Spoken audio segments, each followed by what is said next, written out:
রাজনৈতিক অঙ্গনের ঐক্যমত্য ছাড়া আসলে ডিসেম্বরের নির্বাচন আয়োজন সম্ভব হবে কিনা? মাসে প্রশাসন চলছে, সামনের দিকে এখন প্রশাসনের শুদ্ধি অভিযান, 6 মাস কিন্তু শুদ্ধি অভিযান হয়নি, এখন প্রশাসনের শুদ্ধি অভিযান হচ্ছে।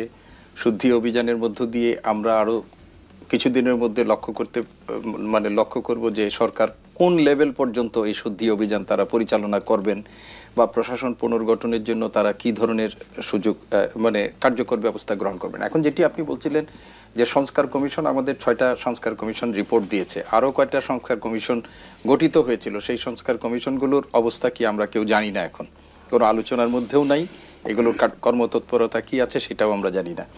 এখন সংস্কার নিয়ে আমাদের যেটি হয়েছে, ধরেন বিরোধী দলগুলো বা অন্য রাজনৈতিক দলগুলো সংস্কার নিয়ে সরকারের পক্ষ থেকেও কিন্তু বলা হচ্ছে না এখন পর্যন্ত যে আসলে সরকার কোন পর্যন্ত সংস্কার করতে চায়, কি সংস্কার করতে চায়, তাদের সংস্কারের লক্ষ্য কি। তবে আমরা প্রত্যাশা করছি যে যেটা আমাদের ঐক্যমত্য কমিশন সংস্কার প্রস্তাবনাগুলো নিয়ে রাজনৈতিক দলগুলোর সাথে মার্চ মাস থেকে তারা আলোচনা শুরু করবে এবং এটা তাদের রোডম্যাপের মধ্যেই ছিল, বলা হয়েছিল ফেব্রুয়ারি মাস থেকে শুরু করবে, ফেব্রুয়ারি মাসে একটা মিটিং তারা অলরেডি করেছে।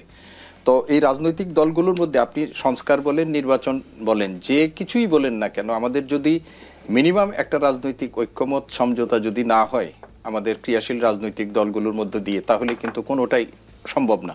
আমরা অবশ্যই চাই যে একটা গ্রহণযোগ্য নির্বাচন বাংলাদেশে হোক, কেননা গণতান্ত্রিক ব্যবস্থার মধ্যে নির্বাচন ছাড়া অন্য কোনো পদ্ধতি এবং পন্থা অবলম্বনের মাধ্যমে আপনি ক্ষমতা হস্তান্তরের কোনো পথ নেই। বলতে পারেন যে এই একটা অভ্যুত্থানের মধ্য দিয়ে ক্ষমতা হস্তান্তর হয়েছে, আমরা তো চাই না এই ধরনের অভ্যুত্থান বারবার হোক। গণতন্ত্রকে প্রাতিষ্ঠানিক রূপ দিতে হলে আপনার একটা নির্বাচনী ব্যবস্থা তৈরি করতে হবে এবং সেই জন্য একটা নির্বাচন, বাংলাদেশে যেহেতু নির্বাচন ব্যবস্থাকে ধ্বংস করে দেওয়া হয়েছে, সেটার জন্য একটা সংস্কার লাগবে এবং এই সংস্কারগুলো কিভাবে করা হবে, কতদূর করা হবে, সেটা এখন আমাদের সামনে প্রশ্ন। এবং এই প্রশ্ন নিয়ে যেহেতু রাজনৈতিক দলগুলোর সাথে সরকার আলোচনায় বসছে, সেই আলোচনার পরিপ্রেক্ষিতে একটা পথ এবং পন্থা এটা বের হয়ে আসবে যে কোন ধরনের হয়।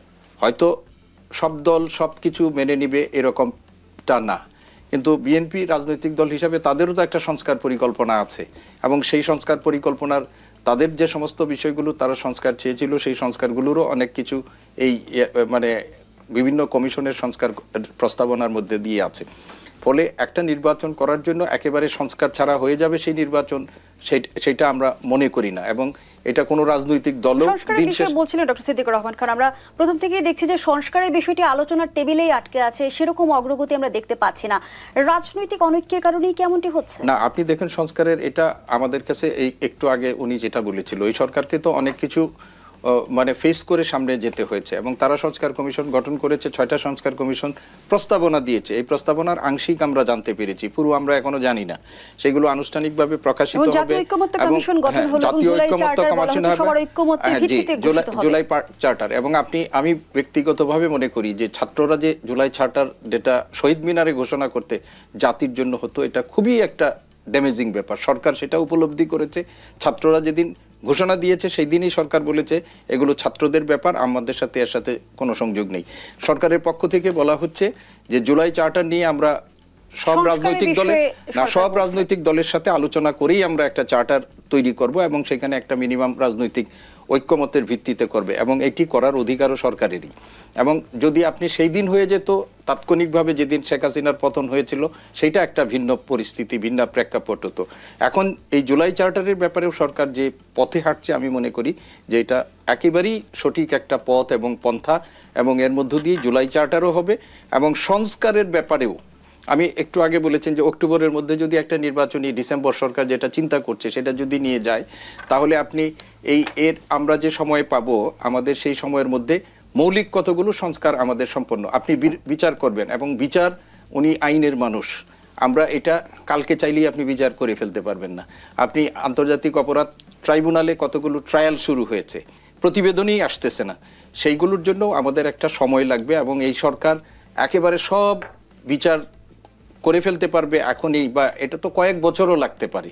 তাহলে কয়েক বছরের জন্য আমরা নির্বাচনের জন্য অপেক্ষা করবে, সেটা কি এই সরকার চাচ্ছে? সেটাও সরকারও চাচ্ছে না।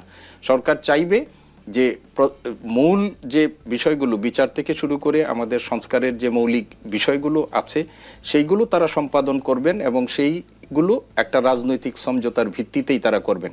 আর আমি ব্যক্তিগতভাবে মনে করি যে ডক্টর ইউনূস এমন হবে না, উনি যেটা বলছেন যে উনি চলে যাবেন, এরকম যে জাতির একটা ক্রান্তিকালে উনি দায়িত্ব নিয়েছেন, জাতিকে আবার একটা ক্রান্তিকালের মধ্যে ফেলে দিয়ে যাওয়ার মতো মানুষও উনি নাই।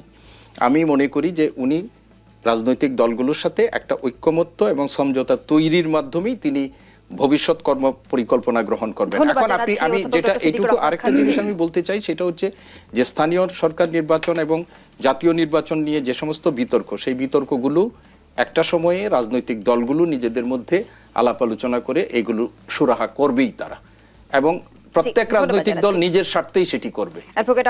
ঐক্যমত্য তো দরকারই, ঐক্যমত্য দরকার হলে যে বললাম না, ওই যে একটা ডিভিশন তো হয়েই রয়েছে, কোন নির্বাচনটা আগে, সংস্কার আগে না নির্বাচন, এগুলো তো বিতর্ক আছেই। ইন এডিশন ঐক্যমত্যের ব্যাপার যেটা বললেন, ইউনূস সাহেব 2 দফায় 2টা কথা বলছে। একটা অনেকদিন, বেশ কিছুদিন আগে একটা ইন্টারভিউ তিনি বলেছিলেন যে রাজনীতিবিদরা ঐক্যমত্যের বিষয়ে যখন আমার সামনে এসে বসে তখন আমার সাথে তারা ঐক্যমত্য পোষণ করে, কিন্তু এখান থেকে চলে যাওয়ার পর তাদের কি যে হয় আমরা জানি না, এক একজন এক এক স্ট্যান্ড নিয়ে নেয়। আর এর পরিপ্রেক্ষিতেই কি এবার জাতীয় ঐক্যমত্য কমিশনের প্রথম সভায় প্রধান উপদেষ্টা জানালেন যে কোন দল কতটুকু সংস্কার চাইছে না সেটি ওয়েবসাইটে প্রকাশ করা হবে? সেখানে আমি আসছি। তো আপনি মানে মত ঐক্য বা ঐক্যমত্য বলতে যা বোঝায় সেটা আজকে পর্যন্ত অনিশ্চিত, কোনো সম্ভাবনা নাই, কারণ এরপরে আমরা কোনো ডেভেলপমেন্ট দেখি নাই। এরপরে যেটা আসছে শুধু নির্বাচনের কথাটাই আসছে, এক পক্ষ থেকে আর এক পক্ষ থেকে সংস্কার বিচার, তারপর নির্বাচন।